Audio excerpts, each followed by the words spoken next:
So if we're going to win a gold medal at something, I don't think we want to win like we are. The United States has a 30% obesity rate. Look at something like Japan and Korea. I started thinking about this. 3% in Japan and Korea. Now watch this, right? When you look at the foods that they eat in Japan and Korea, a lot of it is fermented foods, kimchi, sauerkraut, those sorts of things. They eat a lot of fish. What do fish have in them? Healthy fats and oils and things like that. They eat a lot of seaweed and these different things that are green, etc. So if we could just do this, like this is the way my mind thinks. Tell me if you guys would agree or not. If we could just interview Japan, like just say, you represent Japan. Like, how the hell are you doing this? Okay? I'm going to be the new president. I'm just going to say, look, come and just run our country and take over our healthcare, because it would switch like that. You guys understand it? So here's the secret. These three things are what they're doing in Japan. It's what they're doing in every other country than here. And this is, again, a graph showing where the countries in the world are that have the lowest fat foods. And isn't it funny? They don't have low-fat foods, but we do. Canada does, Russia does, Argentina does, Australia does, because it's basically a version of Europe. And the places that are the most unhealthy are the areas we pulled all the fat out of our diet. So what should you guys love to eat today? You should go home and literally just put a huge hunk of fat on your plate and just eat it. Yes. Now I got to show you which ones to do. Does that make sense? Yes. So listen, here's how this whole thing happened, though. Here's how we got like a little stressed out. You guys okay with a small history lesson? In science, we believe that if A equals B and B equals C, then therefore A equals C. Yeah. Make sense? Yes. So here's the way it works. They said, well, look, when fats go up, LDL goes up. There is some truth to that, but I got to help you with it a little bit. And when LDLs go up, we see that there's more risk for heart disease. And there is some truth to that. But there's also a huge lie that you guys still believe that I'll help you with today. So therefore, what they say is that if you increase your fats, you would have more heart disease. That's where it came from. It's called the lipid hypothesis. Exactly. If you eat a lot of fat, you're going to have a heart attack and you're going to die. Exactly. We don't want to die, so what do? I'm not going to eat any fat then. Okay, I'll follow what the government says. But now watch this. If you eat a lot of healthy fats, does that happen? So the equation is completely false. Because all they said was fats. Now, if I eat a lot of unhealthy fats, is there a connection to this? Yes, but the difference is most of you have no clue what's the difference between a healthy and unhealthy fat. Exactly. I'll show you real quick. Let's just do this. Ready? Canola oil, healthy or unhealthy? Okay, good. It's actually the most toxic, unhealthy oil you can put in your body ever. Vegetable oil, healthy or unhealthy? Unhealthy. All those kind of things, right? Vegetable oils. Who said what kind? Bad. One kind? All vegetable oils. Watch this, right? When was the last time you took a huge hunk of vegetables? So go to the grocery store, carrots and celery, what else? Chard, kale, and you start cutting through it, and when you're finished, you're like, look at all the oil on my cutting board. Doesn't happen.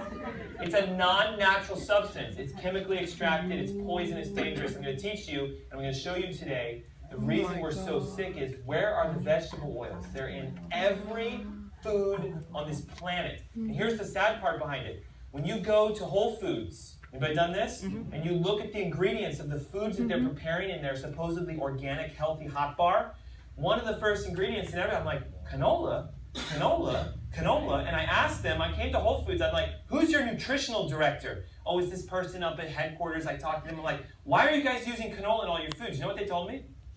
It's inexpensive and it's really healthy for you. Oh my God. They don't even know. Now watch this. The truth is this. When you eat sugar, it increases your inflammatory states, it increases your oxidation, and here's what happens. Okay, everybody ready for this? There is something, how do I open this?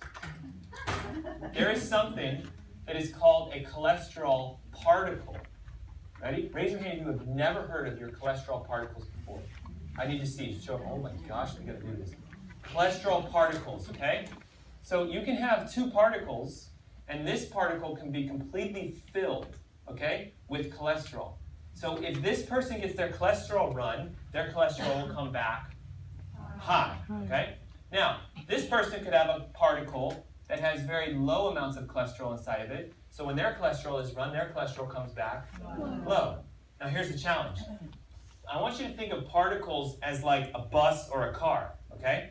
If I have a lot of particles that are full, versus a lot of particles that are low, which one is more significant to your overall cardiovascular health?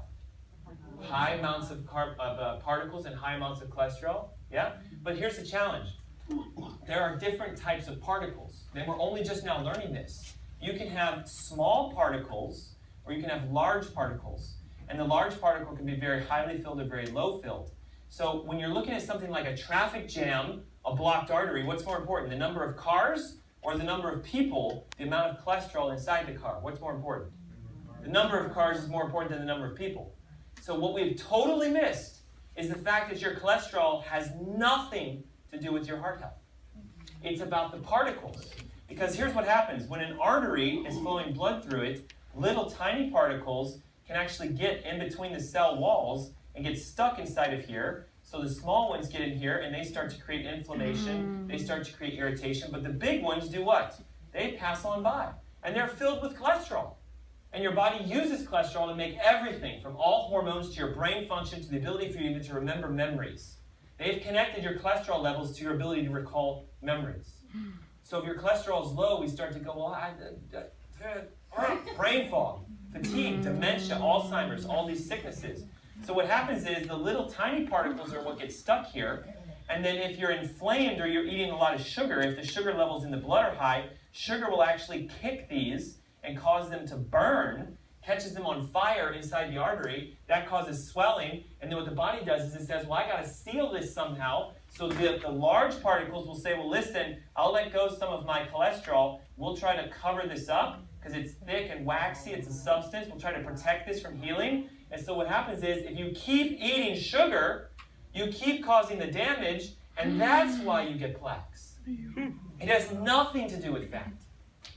It has everything to do with sugar. And it has to do with what are your particles. Now, if you've never had a particle test run, it's very worth doing because you can find the size and the number of your particles, and that can tell you if you're at risk for heart attacks. It's huge, isn't it? So the truth is, it has nothing to do with fat. Yet, this is what all of us cook in. Maybe not you guys, I understand that, but when you go to a restaurant, guess what they cook in? This. Why? It's extremely cheap. Now watch this. They've actually done studies that show when you eat and consume vegetable oil,